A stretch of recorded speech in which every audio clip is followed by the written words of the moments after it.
ইসকনের target কি? ISKCON চায় বাংলাদেশের হিন্দুদেরকে নির্যাতিত দেখিয়ে এই বাংলাদেশকে অখণ্ড ভারতের অন্তর্ভুক্ত করতে, যেন হিন্দুদের নিরাপত্তা দেওয়ার জন্য বাংলাদেশকে অখণ্ড ভারতের অন্তর্ভুক্ত করা হয়। এটা আপনার কাছে খুব দিবা স্বপ্ন মনে হলো, এটি যে কোনো মুহূর্তে হয়ে যেতে পারে, অস্বাভাবিক কিছু নয়, যে কোনো মুহূর্তে হয়ে যেতে পারে।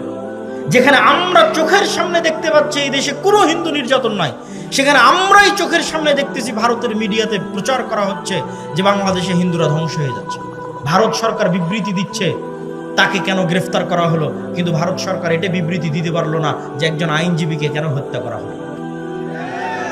আপনি কল্পনা করেন, আজকে যদি ভারতের মাটিতে মুসলমানেরা দিল্লির হাইকোর্টে কোনো হিন্দু রাষ্ট্রপক্ষের আইনজীবীকে হত্যা করতো, আজকে ভারতে কি হতো? আজকে যদি ভারতে মুসলমানেরা দিল্লির হাইকোর্টের কোন রাষ্ট্রপক্ষের আইনজীবীকে হত্যা করতো, আজকে ভারতে কি হতো? বাংলাদেশ থেকে পর্যন্ত বাংলাদেশের সরকার নিন্দা প্রতিবাদ বিবৃতি দিত। আর অন্যান্য মুসলমানদের সংগঠন তো আছে, তারা তো বিবৃতি দেওয়ার জন্য আরো এক ধাপ রেডি আছে যে হ্যাঁ আমরা নিন্দা বিবৃতি দিব। কিন্তু আজ বাংলাদেশের রাষ্ট্রপক্ষের আইনজীবী হত্যা করা হলো, কিন্তু মুসলমানের লাশ কত সস্তা, কত সহজ আপনার চোখের সামনে ঘটতেছে, আমার চোখের সামনে ঘটতেছে যে মুসলমানের লাশ কত সস্তা, কত সহজ, যে একজন মানুষ মারা গেল, অন্যায়ভাবে হত্যা করা হলো, সেটি নিয়ে কোনো বিবৃতি নাই, কিন্তু কেন একজনকে গ্রেফতার করা হলো সেটি নিয়ে বিবৃতি আছে।